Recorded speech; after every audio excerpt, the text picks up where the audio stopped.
मेरे से एक बार प्रश्न किया गया था, मैंने कहा मैं 1 मिनट के अंदर अनएम्प्लॉयमेंट खत्म कर सकता हूँ।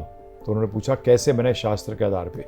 मैं नहीं, मैं तो सिर्फ रिपीट कर रहा हूँ, बिकॉज दैट नॉलेज इज, मैंने अपने जीवन में देखा है प्रभु जी, मैं लोगों का भला करना चाहता था, मैं डकैत बनना चाहता था, अमीरों को लूट के गरीबों में पैसा बांटना चाहता था। मेरे जीवन का उद्देश्य अपने लिए नहीं था, मैं चाहता था कि यार सब अपने लिए तो जीते हैं, सबके लिए जियो ना, तो मेरी इच्छा ये थी। तो अब मुझे रिपीट कर रहा हूँ, शास्त्रों मैंने सोशियोलॉजी भी करी है, मैंने बड़े बड़े प्रोफेसर्स के साथ डिस्कशन करी है इसमें सोशियोलॉजी के, कि समाज को कैसे बचाया जाए, और उसके लिए प्रभु जी भगवद गीता के नॉलेज के सिवाय मेरे को आंसर कहीं भी प्राप्त नहीं हुआ। तो अब मैं आंसर दे रहा हूँ आपको, how can you finish unemployment 1 minute के अंदर। हमारे शास्त्र कहते हैं 50 साल की उम्र में वानप्रस्थ लेना चाहिए, अर्थात रिटायरमेंट। आज पिता ही अपने बच्चे की नौकरी खा जाता है। जब वो 65 साल तक काम करता है तो बच्चा 25 साल की उम्र तैयार हो गया काम करने के लिए, है प्रभु जी। वो 65 साल हुआ, 50 में रिटायर होना था, 15 साल के बाद बच्चा 40 साल का जब होता है तो उसको नौकरी कहाँ मिलेगी? बताइए आप, 50 साल की उम्र में रिटायरमेंट हो जानी चाहिए, बताइए नौकरी कमी रहेगी? नहीं रहेगी। दूसरा, आज के परिप्रेक्ष्य में बता रहा हूं मैं आपको, हस्बैंड वाइफ शादी करने से पहले लड़का लड़की हैं डिसाइड कर लें कौन काम करेगा नौकरी, या तो लड़का करे या लड़की करे।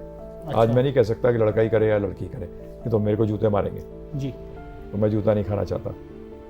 तो क्या करें, एक डिसाइड करें। आज 90% जो लोग काम कर रहे हैं दोनों मिलकर, वो इसलिए कर रहे हैं अपनी लग्जरीज के लिए, नेसेसिटीज के लिए नहीं प्रभु जी। परंतु आप दूसरे का बेचारे जिस घर के अंदर आज चूल्हा नहीं जल रहा उसकी नौकरी खा गए। सही बात है गलत बात है, बताइए आप मुझे। जब भी हमारे शास्त्रों ने कहा कि एक जना काम करेगा।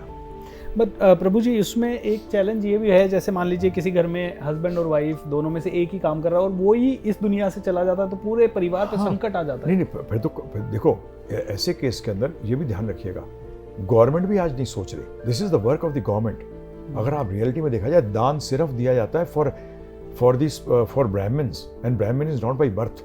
ब्राह्मण बर्थ से नहीं होता प्रभु जी, कर्म से। हाँ, गीता कहती है चतुर्वर्णम मया सृष्टम गुणा कर्म विभागस्य, 4 वर्णों की मैंने सृष्टि करी है, गुणों और कर्मों के अनुसार विभाजन किया है। और फैक्ट, मेरे फादर आर्मी में ऑफिसर थे प्रभु जी, मैं आर्मी वाला थोड़ी हूं।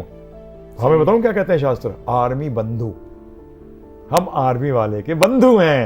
आई एम नॉट अ आर्मी वाला। My grandfather was a commissioner during britishers times of whole of Punjab, he was a top man, but my father was not. मेरे father तो army officer थे।